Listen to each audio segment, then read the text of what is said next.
보물섬 11의 예고 알고 보니 배원배도 추성현의 아버지를 알고 있었다. 충격적인 정체가 밝혀졌다. 이번 에피소드에서는 서동주, 서현주 수녀와 친남매가 아니라는 충격적인 사실이 밝혀집니다. 그가 엄마라고 믿었던 사람은 서현주 수녀의 생모였고 서동주와는 피 한 방울 섞이지 않은 관계였던 거예요. 게다가 서동주 그토록 찾아 헤매던 아버지도 그의 생부가 아니라 누나의 생부였죠. 그렇다면 서동주의 진짜 생부는 누구일까요? 우선 서동주의 생모는 과수원 장면에서 등장했던 경원이라는 여성입니다. 그런데 이 장면에서 유독 어린 서동주를 못마땅한 눈초리로 바라보는 두 사람이 눈에 띄었어요.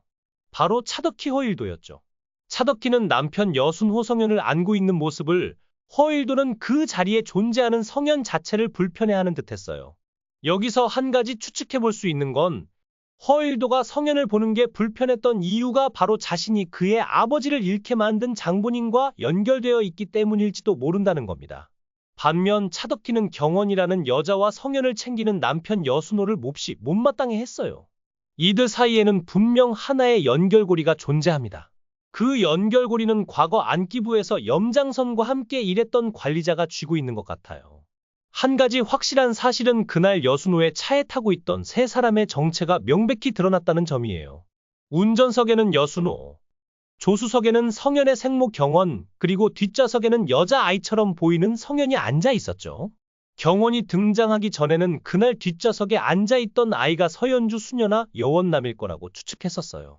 하지만 머리를 길게 묶어 여자아이처럼 보였던 그 아이가 사실 성현이라는 게 밝혀졌고 성현의 엄마 경원까지 등장하면서 모든 게 명확해졌습니다. 여순호는 내연녀와 함께 차를 타고 가다 죽었다고 알려져 있어요. 아마도 염장선이 서동주의 생모 경원을 여순호의 불륜 상대로 조작했던 것 같아요. 차덕희는 남편을 끝내 믿지 못하고 세상이 떠드는 대로 믿어버린 듯합니다. 한편 공비서는 그날 차덕희의 지시로 여순호의 뒤를 밟고 있었는데 염장선의 명령을 받은 허일도가 트럭으로 여순호의 차를 들이받아버린 겁니다. 그렇게 여순호의 차는 3m 아래로 추락했고 공비서는 살려달라 는 성현의 간절한 구조 신호를 무시한 채 집으로 돌아가 성현을 포함한 모두가 죽었다고 보고한 것 같습니다. 하지만 어린 성현은 기적적으로 길을 헤매며 살아남아 거의 죽어가는 상태로 서현주 수녀의 집 앞까지 찾아간 것으로 보입니다. 여기서 잠깐 허일도가 여순호를 죽인 이유를 생각해보면 단순히 차덕희의 옆자리를 차지하고 싶었던 욕심뿐 아니라 성현을 없애고 싶은 마음도 있었던 게 아닐까요? 서동주의 어린 시절 이름 추성현을 기억하는 사람들이 의외로 많았습니다. 염장선은 물론이고 그의 아내 성보연까지 어린 서동주를 알고 있었죠. 심지어 조경기사 강성이 보관하던 빛바랜 사진 속에서도 어린 서동주의 모습이 포착되었습니다. 그리고 결정적으로 염장선의 하수인인 관리자 역시 서동주와 그의 아버지를 알고 있었어요. 결론부터 말하자면 서동주는 학생운동 중 염장선에게 맞아 죽은 허일도의 동지 중 한 명이었을 가능성이 큽니다. 학생운동가였던 강성도 그를 기억했고 당시 민들레라는 팀에 속해 있던 관리자 역시 그를 알고 있었죠. 강성이 서동주를 보고 너무 닮았다 고 말한 건 대학 시절 함께 학생운동을 하다 목숨을 잃은 친구와 서동주 놀라울 정도로 닮았기 때문입니다. 관리자가 서동주의 아버지를 아는 것도 당연해 보이는데 염장선이 서동주에게 했던 것처럼 그의 아버지에게도 무자비한 고문을 가했을 테니까요. 참고로 민들레는 염장선이 안기부에 몸담고 있을 때 불법 도청을 일삼았던 비밀 프로젝트의 이름이었다고 합니다. 그렇다면 대상가 사람들도 왜 추성현을 알고 있었던 걸까요? 차 회장은 성현을 이렇게 기억합니다. 죽은 여순호 종종 집에 데려왔던 여자아이처럼 생긴 어린 남자아이. 만약 성현이 여순호의 혼외자였다면 여순호 그를 집에 데려오는 일은 절대 없었을 겁니다. 그렇다면 앞서 설명한 대로 여순호는 학생운동 중 목숨을 잃은 절친의 아들인 성현을 챙겨준 것으로 해석할 수 있겠죠. 여순호는 잊지 못할 친구의 아들 성현을 보살피며 그 약속을 지켰던 겁니다. 반면 허일도는 성현을 곱지 않은 눈초리로 바라봤던 것 같아요. 강성의 오래된 사진 속에서 허일도는 일행과 살짝 떨어져 성현을 못마땅하게 쳐다보고 있죠. 이는 이렇게 해석할 수 있을 것 같습니다. 허일도는 성현을 통해 자신이 저지른 과거의 잘못을 떠올리며 죄책감과 불편함을 느꼈을 가능성이 큽니다. 강성의 등장인물 소개를 통해 우리는 학생운동 시절의 상황을 짐작해 볼 수 있습니다. 과거 안기부 검사였던 염장선은 학생운동을 하던 허일도를 가장 먼저 체포해 동지들의 명단을 손에 넣었죠. 이로 인해 허일도는 친구들에게 배신자라는 낙인이 찍혔고, 염장선은 그의 죄책감을 교묘히 이용해 꼭두각시로 만들었다고 합니다. 즉, 추성현의 아버지가 염장선에게 고문을 당하다 죽었다면 그 원인에는 허일도도 한몫했을 가능성이 높아요. 이런 사정 때문에 허일도는 추성현을 마주할 때마다 눈을 제대로 마주치지 못했을 겁니다. 하지만 그 죄책감은 시간이 지나며 점점 무뎌졌고 결국엔 성현을 향한 못마땅함으로 변해간 것 같아요.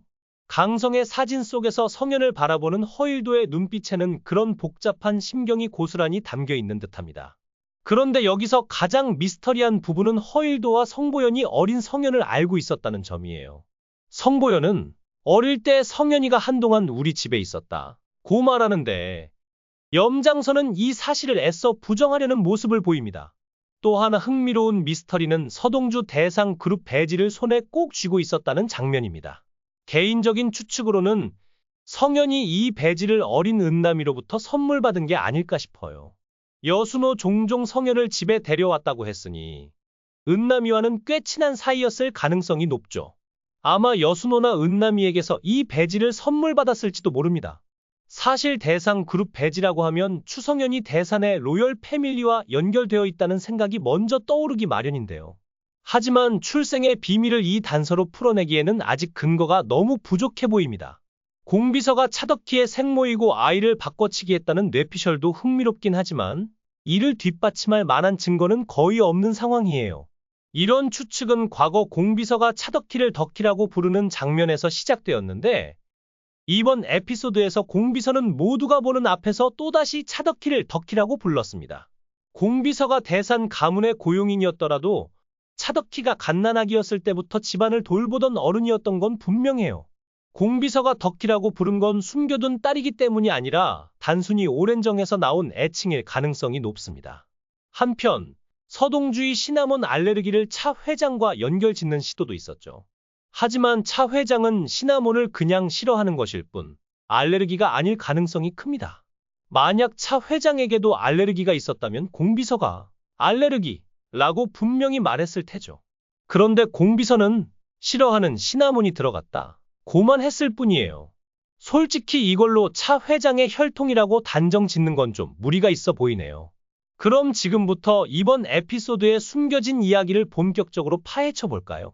뜻밖에도 염장선과 성보연의 대화 속에서 추성현이 언급됩니다. 염장선은 일부러 그랬는지 아니면 아무것도 모르고 그랬는지 추성현을 집에 들인 것 같아요. 제 개인적인 추측으로는 염장선이 성현의 아버지가 누구인지 모른 채 우연히 그를 입양하려 했던 게 아닐까 싶습니다. 참고로 염장선은 아이를 낳을 수 없는 불임이라는 소문이 있었죠.